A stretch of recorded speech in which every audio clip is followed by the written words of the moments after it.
Should have took the serum. Like Steve, like you. Why? Because this is all starting to seem much bigger than me. Steve made a mistake. No, he didn't. He gave you that shield, not because you're the strongest, but because you're you. Wait for it. Casting has always been at the forefront of what we do at Marvel Studios. Because it's a decision you make early on in the process that is going to inspire everything that comes after it. And Anthony Mackie with Sam Wilson is one of those moments when you realize just how lucky you are. I thought you said you were a pilot. I never said pilot. With Captain America Winter Soldier, I was just called in for an interview with the Russo brothers and Nate Moore, and they asked me if I would be interested in being a part of one of their movies and play a character who they couldn't tell me who the character was, but if they did offer it to me, would I do it? You should record this, it's gonna be good. We cast him in Captain America the Winter Soldier, and at the time didn't know where this character could go. But in seeing him perform and seeing the natural charisma he has and the love for the character, it only made sense to step him towards wielding the shield. You know, the very end of Avengers Endgame was Old Man Steve passing the shield to Sam Wilson, with the thought being he's going to fill those shoes. How does it feel? Like it's someone else's. It isn't. We then saw in the Falcon and the Winter Soldier Disney Plus series that that's a complex issue. You just don't understand. I'm a black man carrying the stars and stripes. What don't I understand? Every time I pick this thing up, I know there are millions of people out there who are gonna hate me for it. In this movie, he has made that decision to become unabashedly Captain America. But what does it mean to be Captain America? I think being Captain America is an act of faith, but it manifests itself in different ways. With Steve, especially with the serum, he became this incredibly idealized version of what it means to be human and a Cap. And I think with Sam going the opposite direction and embracing his humanity without the serum, he's able to show another side of what it means to be exceptional. You're desperate without your gear. Nope.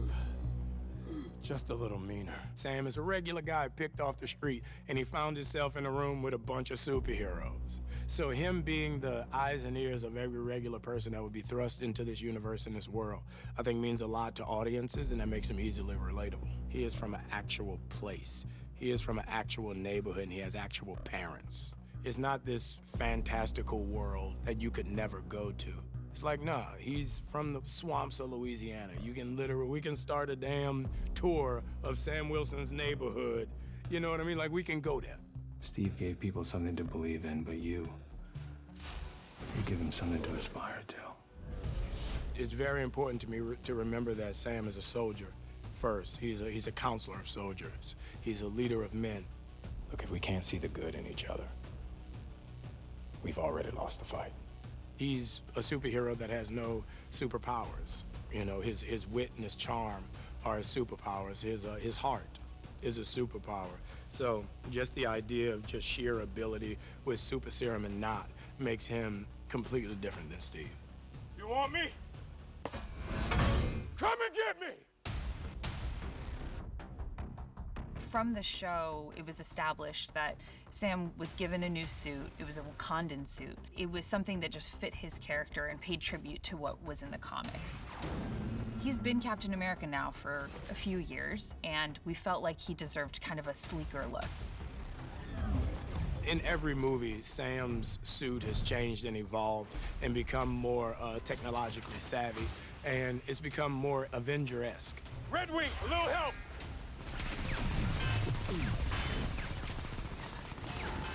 There's a bunch of different parts to it. Red Wing has become like his own dude. He has a homeboy, so now they're chilling out like in a birdhouse somewhere. The suit is made with vibranium now to where it can absorb energy and send it back out, almost like a force field. So there are many different aspects to it. The suit has almost become my armor. How the hell did he just do that?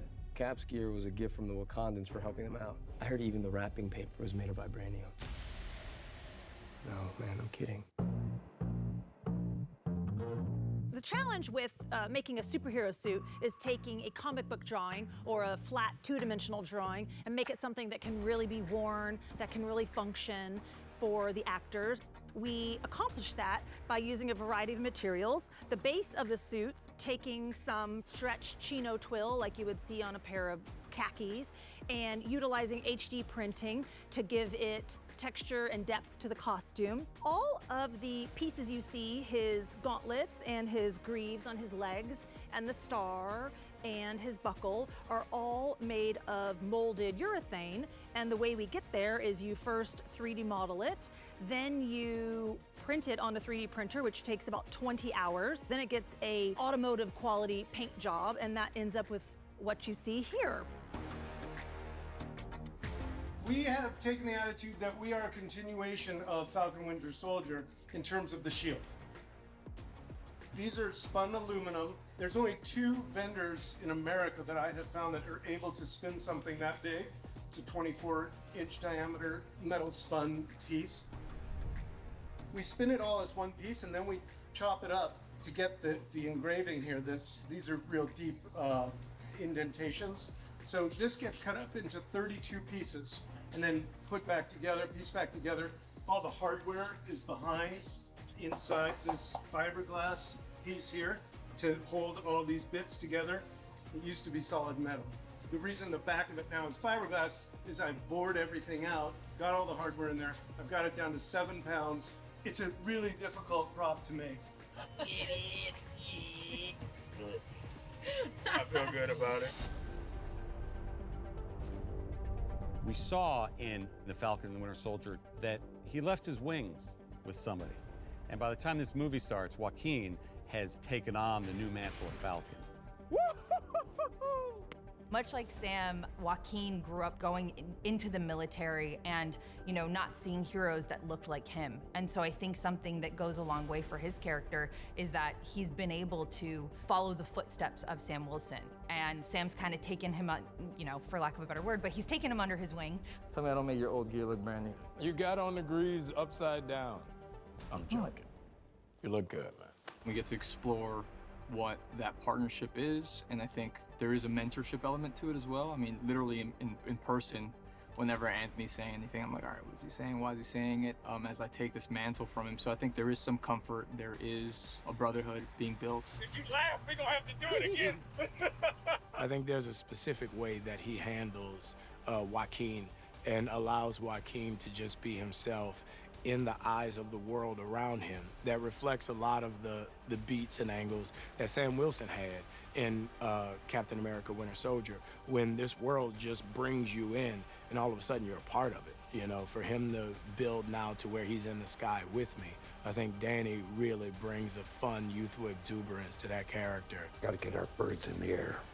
You have 2 ready to fly now, sir. Go.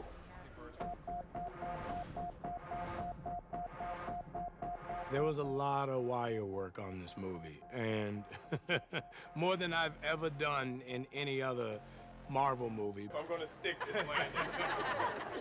You know, having Danny on set is helpful. It used to be I was the only person on wires. All right, here we go. Ready? 3, 2, 1, go. This aerial battle is like this crazy bird dance that it's become with the jets and with the 2 of them.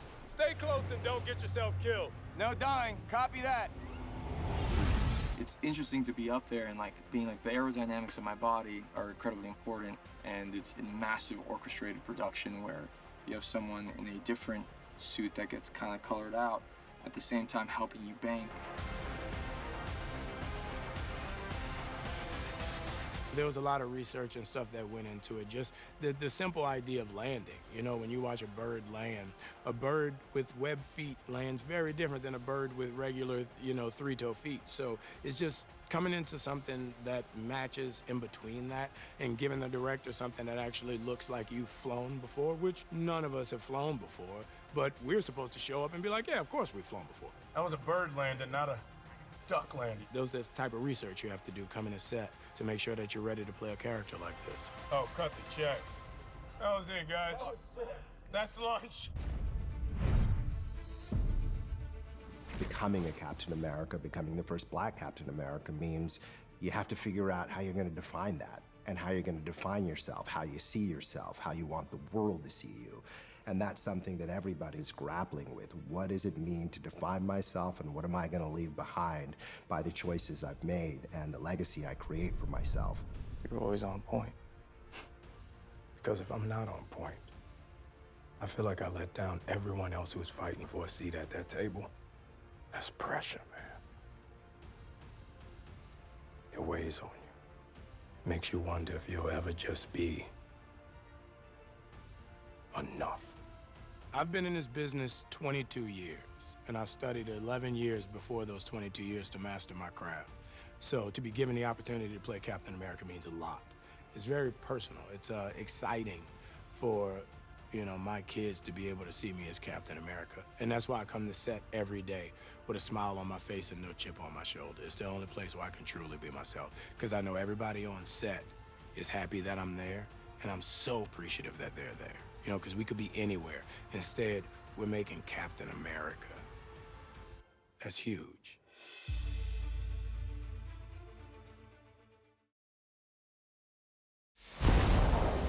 Whatever this is, Cap, be careful.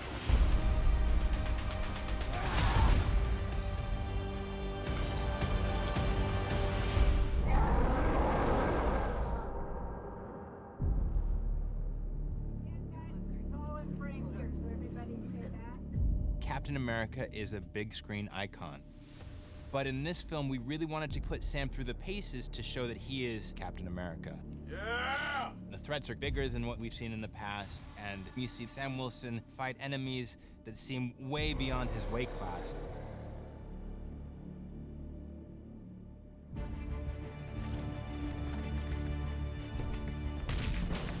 In this movie, we had the opportunity to bring back possibly the biggest unanswered Easter egg in the history of the MCU.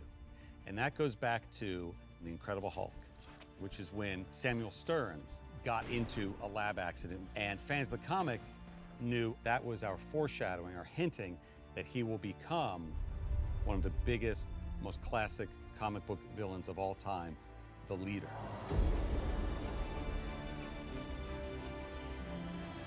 The Leader was always somebody that we wanted to bring back. The Leader was always such an interesting character from the comics. He's irradiated, much like the Hulk is, much like Red Hulk is, but instead of becoming super strong, he's super smart. Yes. But you haven't figured out how. Stearns' superpower is almost his way, his ability to read other people, read where they're coming from, analyze where they're coming from, predict where they might be going, and also know their soft spots, their tension points, and really prick them there. Please don't be boring. Getting to come back is an absolute honor. After 16 years, the character, in terms of the writing and in terms of the story, it's a really interesting, rich character to get to play, and it makes me really happy. I didn't go into his villainization, his transformation immediately, but that I got to do it now when I feel like I'm a better actor and the character is more interesting. If I wanted Ross dead, he'd be dead. Tim is a true, Lower East Side New Yorker. He's a theater kid, It's in their failures that they become unique. That's you, Sam. What he brings is just so much focus to this character, because when you look at Stearns could easily get lost in the wash, but every time Tim pops up on screen or on set, you just feel the weirdness and eeriness and murkiness. He's the puppet master.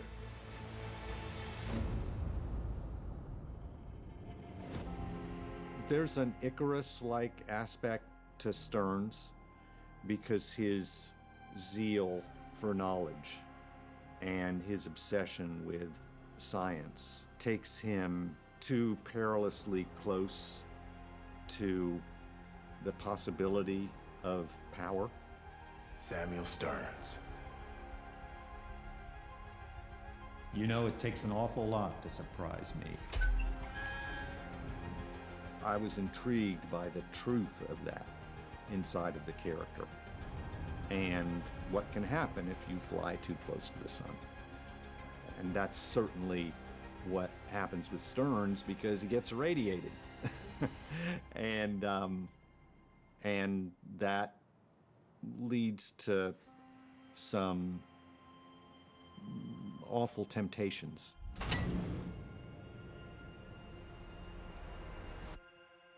That he acts on.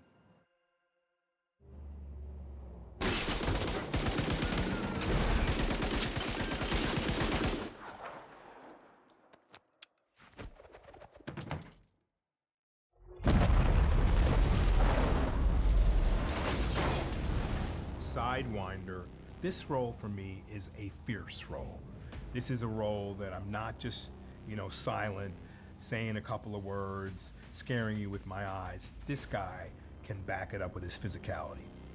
To get, in that kind of physical place where your body speaks louder than your words was important for me. So I went down to Atlanta and I had to train in all of these arms and physical fight training for literally, I think it was 4 days. And I had to do it fast. And I had to get the feeling of it fast, how to unload, reload, and feel comfortable with all that. As well as, I've got to face off with Captain America. So I've got to look and feel like I own the physicality of it, just as a snake would own his own physicality as well. From the comic, there were things that clued me in to how this guy should look. That informed me of color scheme. And so the colors of what he was wearing and the kind of costume he was wearing, all this plays into my idea of this character. So he had to have a certain physicality about him. I feel you. I heard the first talk up there. I was like, well, that's cool. I want to be in the two shot with that. That's good. You'll never see me play a character like this. You've never seen me play something like this. This guy is good. This guy is an assassin. This guy knows what he's doing. He knows where you're running to, where you're gonna get to. He's figured it out beforehand. So I feel empowered from doing this film in a whole new way, and I'm very excited for the audience to feel that same empowerment when they see the movie. Because as an audience, what do? You attach yourself to Cap. You attach yourself to Sidewinder. You're the dark side, the light side. You attach yourself to the authority figure, and you live a little bit within that seat through that authority figure, or through that hero, or through that villain. And so it's my job to have you live your dream complete through me when I'm in those clothes. And that's what I do the best. Good evening, everyone. Good evening. It is my great privilege to host you here in the White House tonight on this historic evening. President Thunderbolt Ross. People who know that character from the comics also know that character develops an alter ego called the Red Hulk. As president, nothing makes me prouder than knowing we've ensured a better future for everyone, everywhere. For the president, what I was looking for was an emotional reality and an emotional issue that he could work through in the context of the overall story. Together! I represent all Americans now. Hell, half of them wouldn't even be here without the Avengers.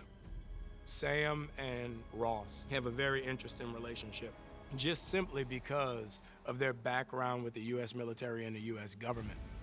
Sir, you invited me here to work together, so let's work together. I'm afraid that offer expired when your friend tried to kill me. And seeing now what Ross has become, how do you kill your friend? That type of duality is something that Sam has to grapple with in those scenes. It's definitely on his left foot. Right foot, sorry. Right. Yeah, right foot. That's what I said. One of the many pinch yourself moments for me is that Harrison Ford is playing President Ross / Red Hulk. The truth is, the Celestial Island belongs to all of us. I've enjoyed many aspects of what Marvel brings to the screen. Excitement, entertainment, spectacle. The incredible Harrison Ford. It was actually surreal to step into this office the first time with him. Harrison brings this incredible gravitas to Ross, but he also brings an incredible humanity. He takes what could easily be a one-note character, but he infuses it with so much depth and so much realism, so much intelligence. I was a wartime general. I'm a wartime president. Ross becomes this incredibly formidable figure in the film and somebody who has his own really powerful arcs. One of the things that, again, really drew me to the story is each one of our characters has something of an outsider to them, and that's something that everybody, no matter who we are, can relate to. That feeling of maybe being left behind for a moment or feeling outside for a moment and wanting to belong to something bigger than ourselves. That's at the heart of what the story is, and that's at the heart of what Sam's journey is.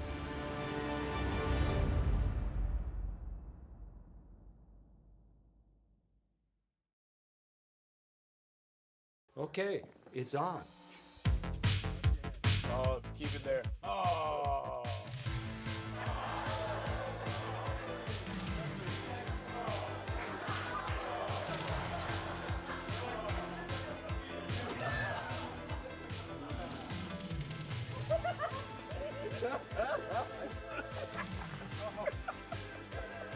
Woo! So good. So good. So proud of you. You can type this shit, but you can't say it. Oh, one more for safety.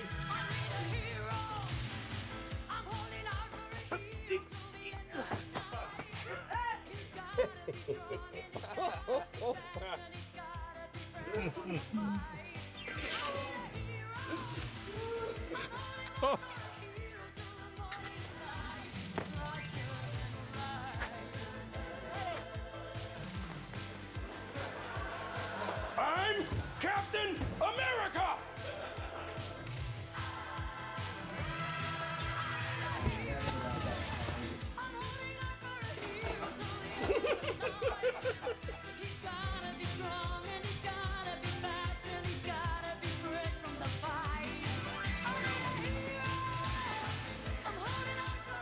That's a good shot.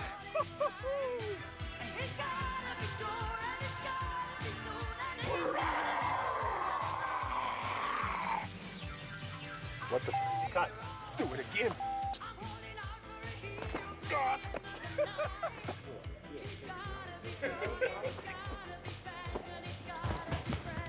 Oh, shit.